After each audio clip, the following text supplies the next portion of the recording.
2025 आसान नहीं है लोगों के लिए, मैं आपको बता रहा हूं।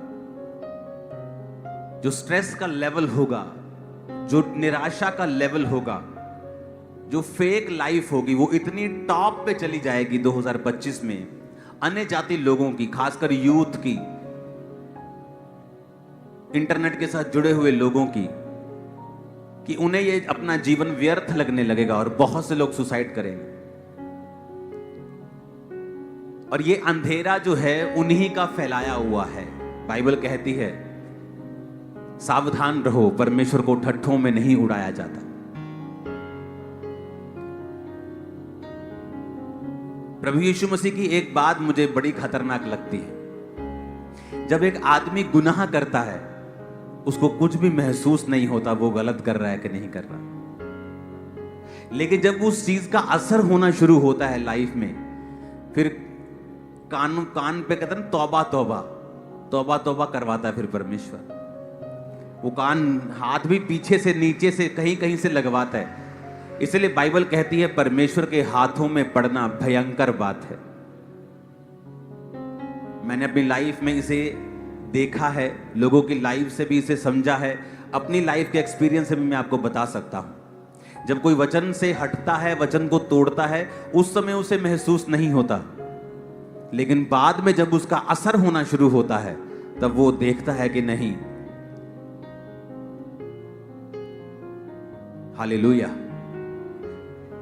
आज जो प्ले आपने देखा, मैं नहीं जानता था कि ये प्ले आप रेडी कर रहे हो, लेकिन ये वचन जो मैं पढ़ रहा था ये भी राजाओं की पुस्तक से था, लेकिन ये उससे आगे है जो आपने प्ले में देखा।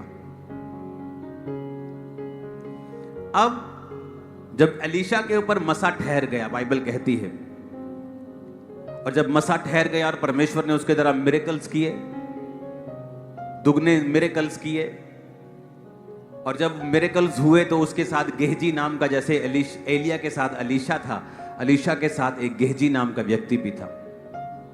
और वचन कहता है कि वो बहुत बुद्धिमान था, बड़ा तेज था, उसे सब मालूम होता था। जब एलीशा ने उस औरत को कहा था कि तुझे क्या चाहिए, शुनेमिन औरत को,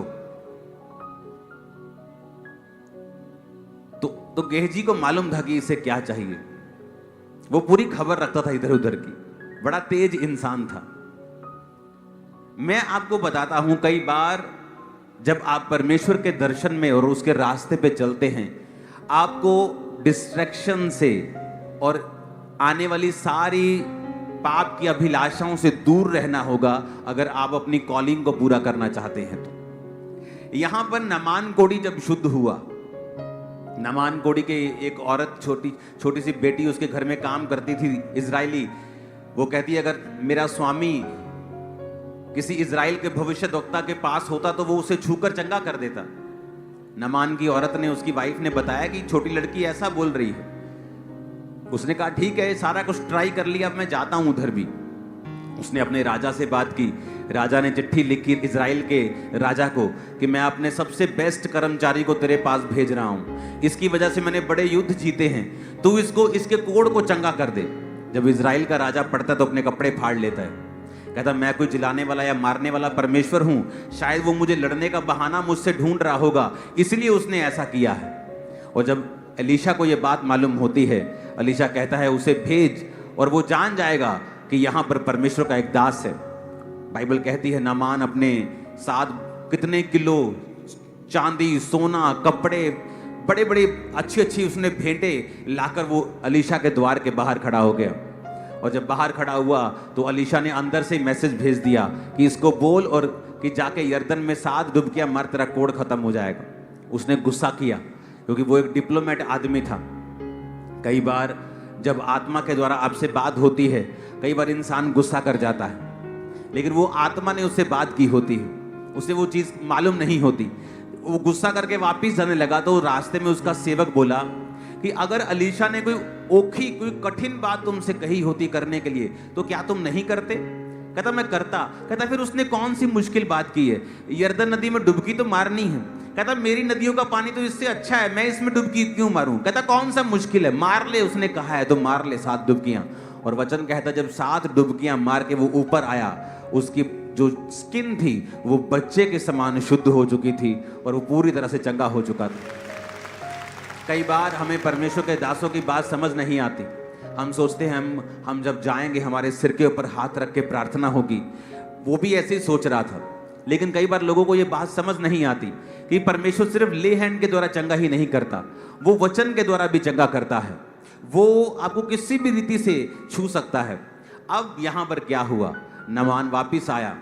उसने परमेश्वर के दास को बोला, मैं बहुत सा धन लेके आया हूं, बहुत सी ऑफरिंग लेके आया हूं। उसने वो लेने से इनकार करता रहा। जब इनकार करता रहा तो वो वापस चला गया और उसका जो सेवक था गेहजी वो भागा।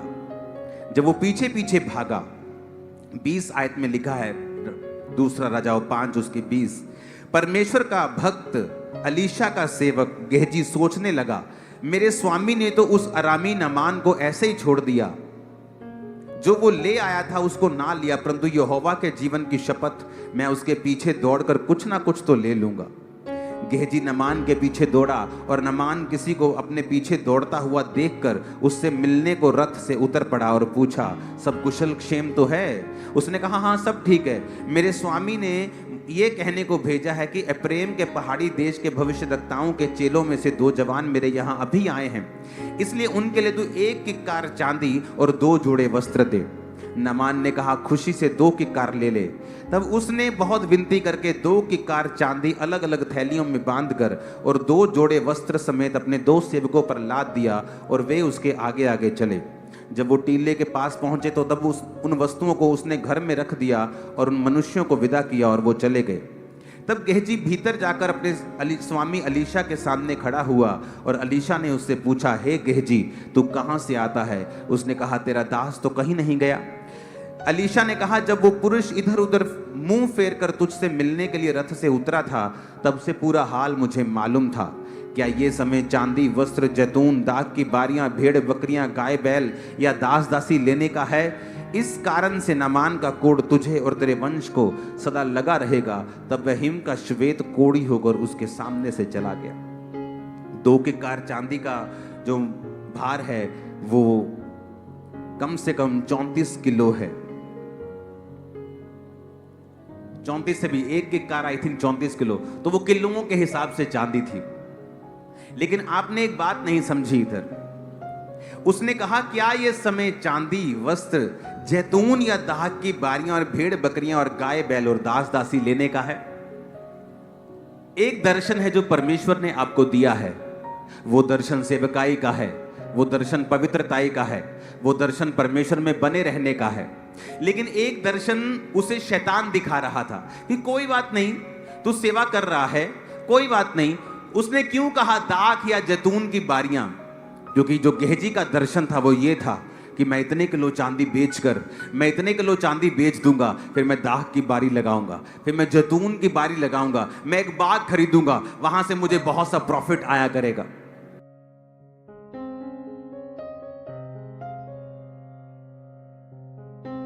परमेश्वर ने बुलाया इस रीति के साथ था कि परमेश्वर अय्यूब को बहुत सारी शारीरिक आशीष देके उस जगह का सबसे अमीर आदमी बनाना चाहता था। लेकिन गेहजी की लाइफ में परमेश्वर की ये इच्छा नहीं थी। परमेश्वर की इच्छा ये थी कि जिस तरह अलीशा ने, अगर आप अलीशा को देखेंगे प्ले में, तो जब एलिया ने उसे आवाज लगाई तो अलीशा आम आदमी नहीं था। उसके पास 12 जोड़ी बैल थे, 24 बैल थे उसके पास। 24 बैलों का मतलब यह है कि उसके पास एक बड़ा खेत का टुकड़ा था, बड़े एकड़ के हिसाब से उसके पास जमीन थी।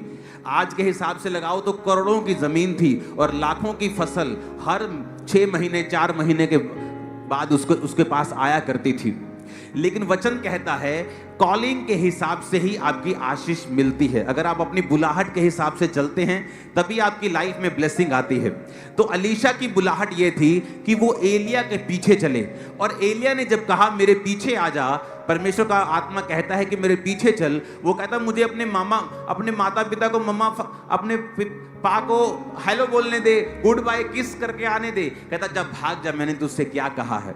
उसे इतना समय भी नहीं दिया कि वो जाके हिसाब कर सके, क्योंकि अगर वो जाता और बाय करने के चक्कर में इमोशनल होके लोग उसे रोक लेते तो परमेश्वर की बड़ी कॉलिंग उसकी लाइफ से हट जाती। इसीलिए एलिया ये चाहता था कि ये बिना इमोशनल डिस्टर्ब हुए मेरे पीछे चले। और वचन कहता है जब एलीशा उसके पीछे चला तो उसने बैलों को कुर्बान कर दिया और उनके मीट को बांट दिया था।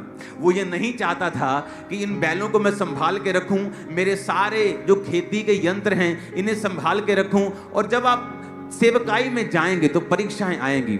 आप सेवकाई में जाएंगे, लोग आपको बुरा कहेंगे। आप प्रभु के रास्ते में चलेंगे, तरह तरह की परीक्षाएं आएंगी। तो एलीशा नहीं चाहता था कि इन परीक्षाओं में जब मैं दुखी हो रहा हूंगा तो वो 12 जोड़ी बैल और मेरे खेती के सारे यंत्र जो मैं पीछे छोड़ के आया हूं मुझे अपनी ओर खींचना शुरू कर दें। इसलिए वो चाहता था कि मैं अपने पास्ट से पूरी तरह से आजाद हो जाऊं। इसलिए वो सारे यंत्र उसने तोड़ के लकड़ी के और उनके ऊपर उन्हीं बैलों को उसने कुर्बान करके यहोवा को चढ़ा के पार्टी करके सब मीट को बांट के वो एलिया के पीछे एक मन होके चल पड़ा था कि अब तू ही सब कुछ है, अब मैं तेरे पीछे ही चलूंगा।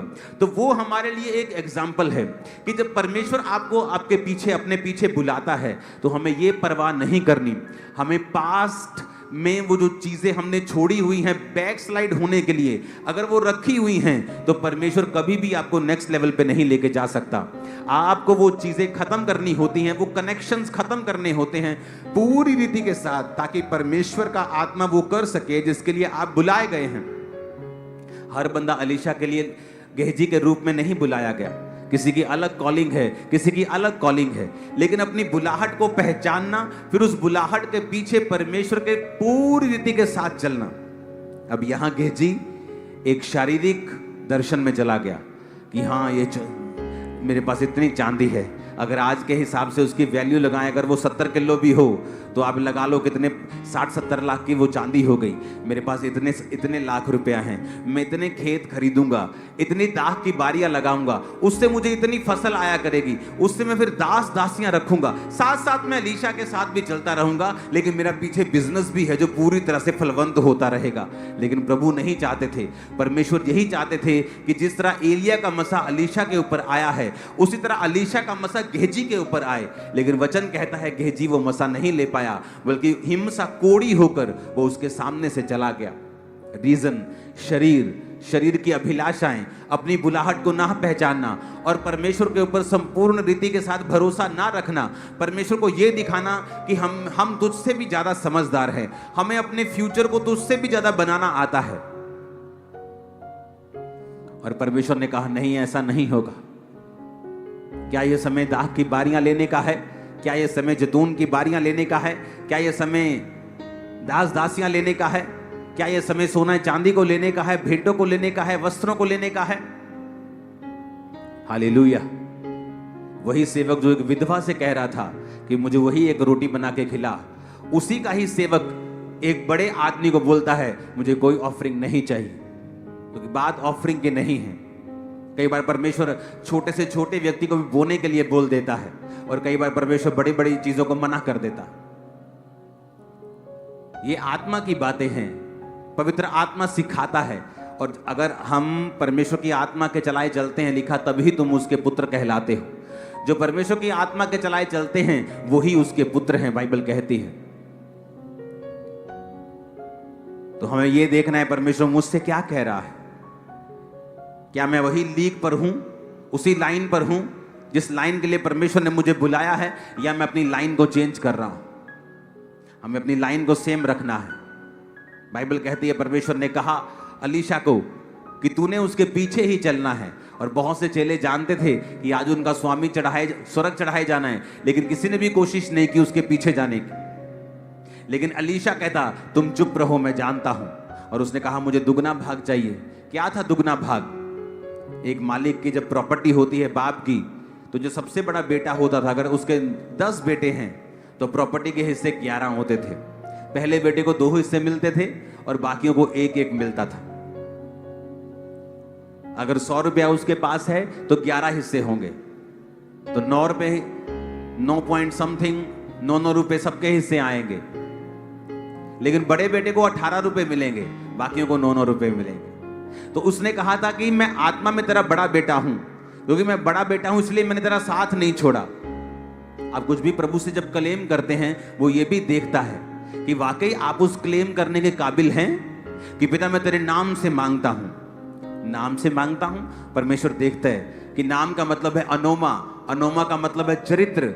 हे परमेश्वर मैं तेरे चरित्र से मांगता हूं, मेरी बीमारी को दूर कर। परमेश्वर कहता है ये मेरे चरित्र से मांग रहा है, पर ये तो व्यभिचार में है, ये तो अपनी पड़ोसन को माफ नहीं करती, ये तो अपनी सास से नफरत करती है, ये कह रही है कि मैं प्रभु यीशु तेरे नाम से मांगती हूं। प्रभु कहता है मेरे नाम मेरे चरित्र से मांग रही है, पर तेरा चरित्र तो मेरे साथ मैच ही नहीं कर रहा, इसका मतलब फिर तुम मेरे चरित्र से नहीं मांग रही।